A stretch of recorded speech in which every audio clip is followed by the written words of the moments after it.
Hello, and welcome back to Day Trade Indie. Today we're going to talk a little bit about float and how important that is. Kyle, what do you got? So this kind of ties into the video that we just did. We're trying to break these up to keep them interesting, digestible, right? Yeah, not too long. Our first one was an hour. You probably don't need more than 15 minutes. Exactly. It ties into the pattern day trading video a little bit. So I was talking about how you find them, what you're looking for with a chart. And then you are going to hear a very float gets thrown around all the time on Twitter, social media, in chat rooms, on and it's not that YouTube, complicated. whatever. No, it's not that complicated. But the first time you're like, what's the float? So there are outstanding shares. Outstanding shares are all shares, restricted and common. Okay, common is the float. Common shares are what can be traded freely amongst the public in the open market.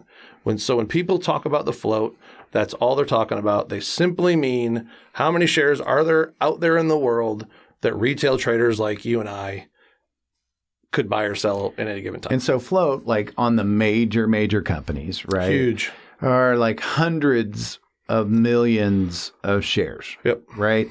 And so if you're trying... billions. Some of them are billions. Yeah, some are billions, yeah.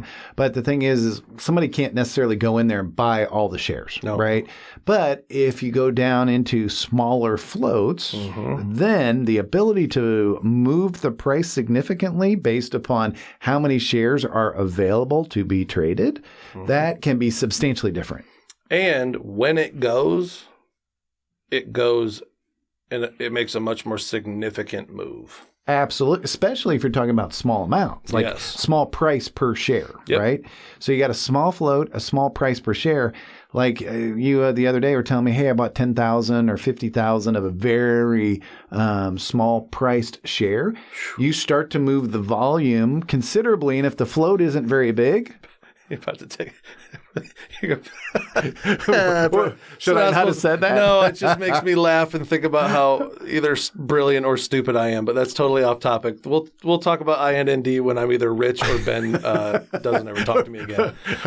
Or Kyle gets a pillow over his face and takes a long nap. Yeah. Ben calls me and says, "Well, I hate you," or "Hey, I love you," or "Hey, we're retired." Let's go ahead. Yeah, let's go ahead. How did you end up with 500,000 shares? I don't know. Kept dropping. But it's based on, float. The smaller the float, the more you can move it, super fast. And so again, tied into the PDT video, we were talking about how if you go to FinViz, find something off the 52-week low with a decent relative volume, and kind of give yourself out a nice risk reward, right? And why are you talking about relative volume, by the way? Because I'm not so sure a lot of people understand it. Because relative volume, if it normally gets, 40 million shares that change hands, and now it's at 2 million shares, does that tell you a lot of people are interested in it? Not really, right? And so you're looking for something that's getting some action, right? So you're looking for... If, let's say, you're under the PDT and you're trying to find a stock that you hope moves and starts getting you in the right direction towards getting out of the PDT, which is over 25,000. So you want to look for a really solid risk reward, which means not at the bottom, because you don't know where the bottom is. So that's why I always say try to find something that's 20% off the low. Yeah, above the 52 low, yeah. With a relative volume of 2 or better, which just means that right now it is trading twice the average number of shares, which means there's interest. There's interest. You need interest. If nobody cares about your stock, then it's never going to move. Never going to move. Yeah.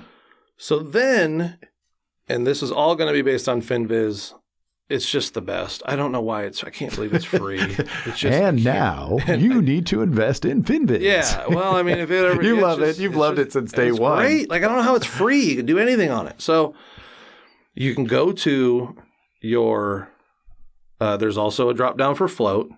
If you set it for under 20 million with a relative volume of 2 and somewhere close to the lows but off the lows, and do a little bit of research, you will narrow it down to a manageable number of stocks that you could research at the end of the day or before the market opens, and really put yourself in a position to feel confident that when you get your catalyst, you're going to get a significant move.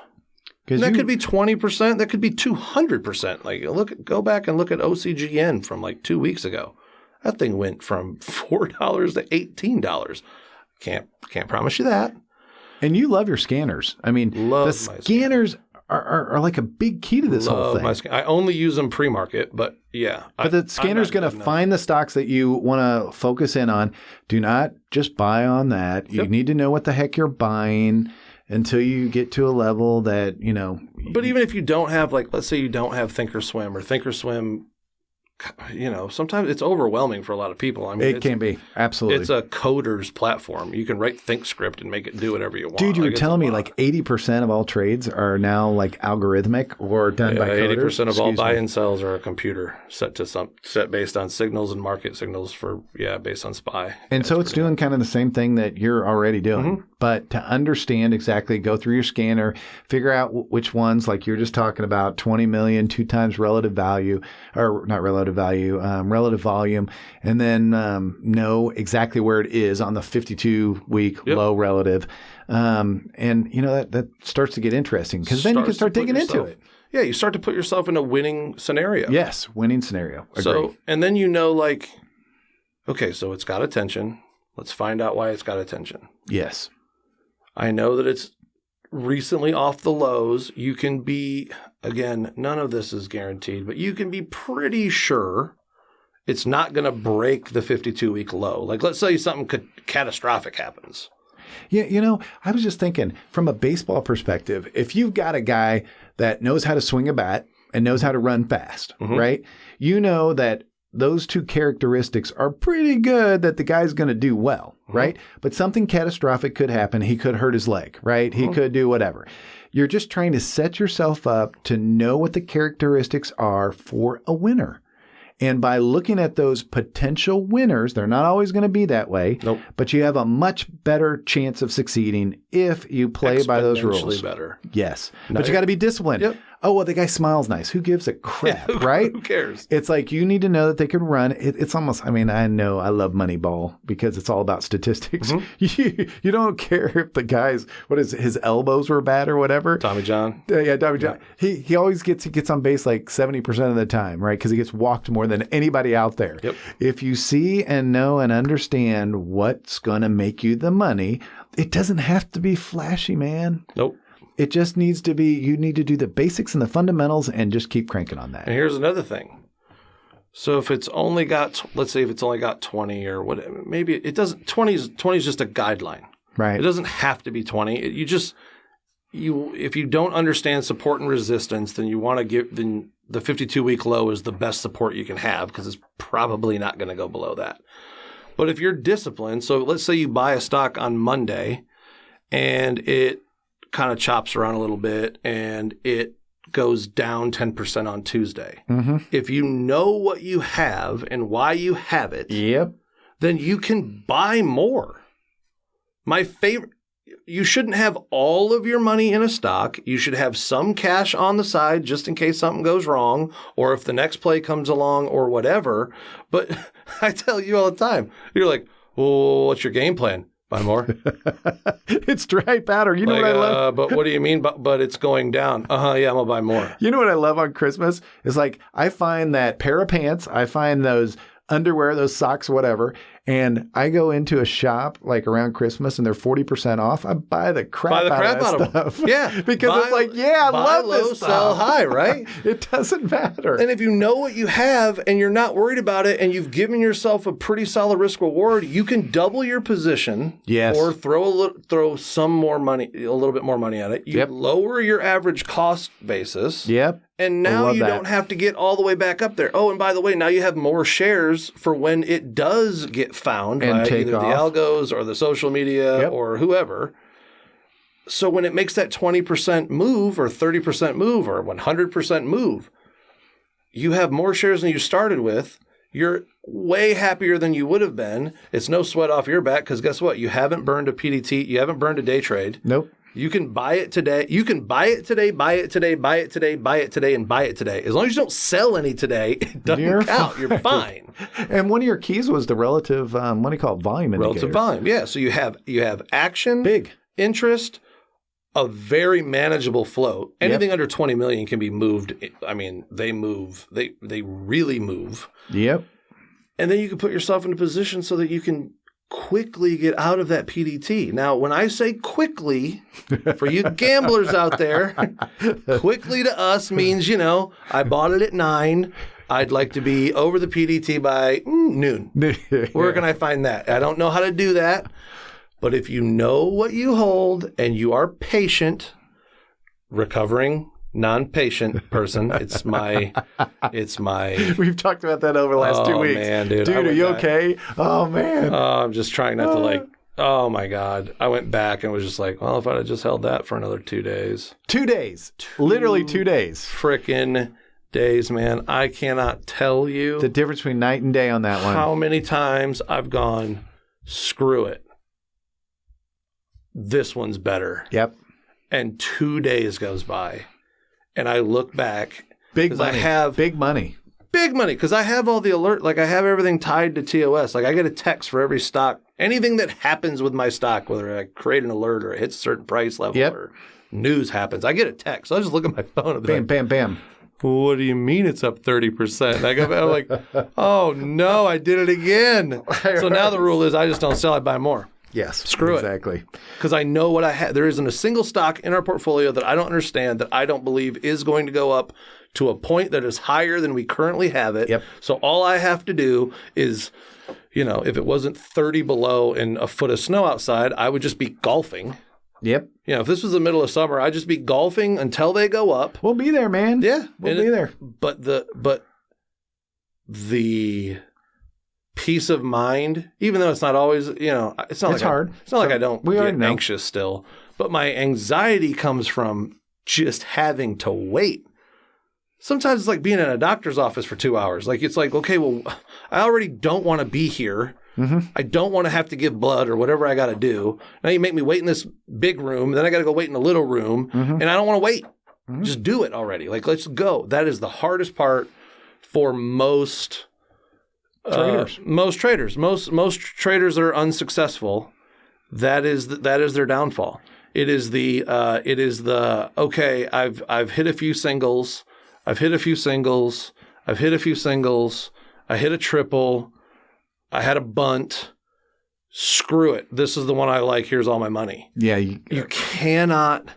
Oh my God. And I know how bad you want to. I want to. We all do. I want to every day. I want to every day just be like, yeah, I think this one's the winner. Let's see if we can double it. But you can't do it because you have to survive. If your account goes to zero, you're done. You're out. You know what I mean? Like if your account goes to zero, then it's over. So it's like, what's a greater emotion for you personally, right? Like, do you love to win or do you hate to lose? Yes. Is really what it comes down to. Do you hate losing more than you love winning? Because if you do, then you'll protect your money. Because there is nothing. I would rather, as much as I hate watching a stock go up that I'm not in, nothing pisses me off more than when like CCIV today. I'm still mad at myself. So if I seem down on this video, that's why. Because tonight, CCIV got the definitive agreement with Lucid Motors.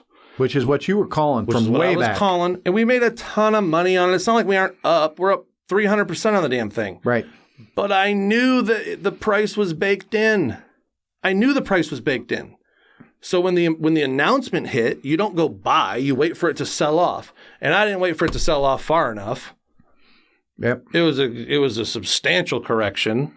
So, we turn a really, really, really, really kick-ass winner into like a pretty kick-ass winner, which is fine, but I'm pissed at myself because I know better and I shouldn't have clicked the button because it's like no matter how many times I can tell, I'm a fucking freaking genius with your problems, right? Like I'm the smartest guy in the world with your problems.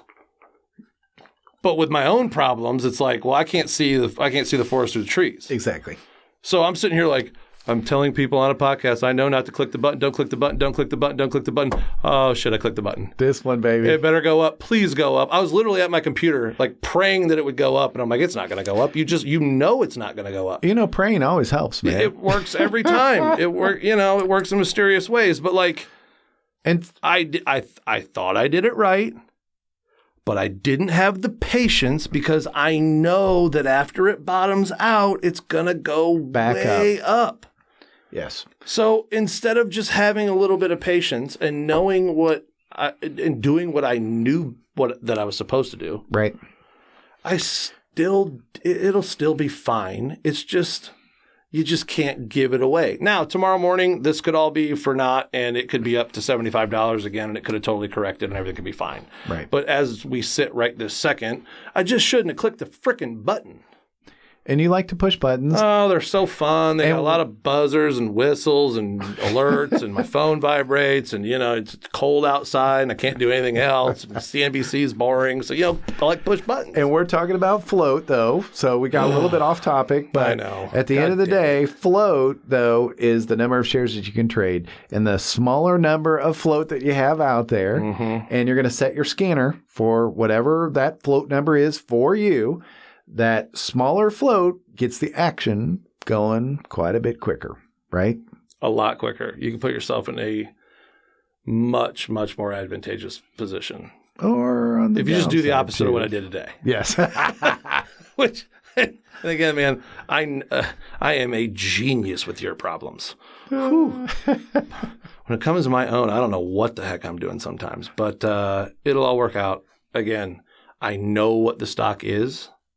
It's a $100 stock at some point in time. Yep. It's just not my investment account. It's my day trading account, and I don't want to hold the stock for that long to get back to even. Right. So I have to make more sound decisions.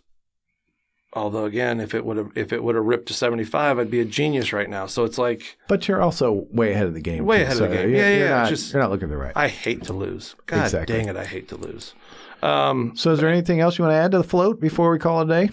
No, I think that rant's good enough. Okay. Because I'm over here listening to it. We're going to have to, whatever. There's nobody listening anyway, right? No, that's not true. We're going to have lots of people listening. My mom and your wife. Okay, great. That's good. My mom will call me and say, you can't say the F word on your podcast, Kyle. But CCIV is going to pay off, and we're going to be talking about this long into the future. So long term, again, in my opinion, I'm not licensed. This is not, don't do anything. And don't take my license. I'm not. Yeah, don't do anything I say or do without doing your own research, but just look up Lucid Motors. It's pretty cool. Yeah. Sounds like a good one. Let's say goodbye. All right. Later, Thanks, guys.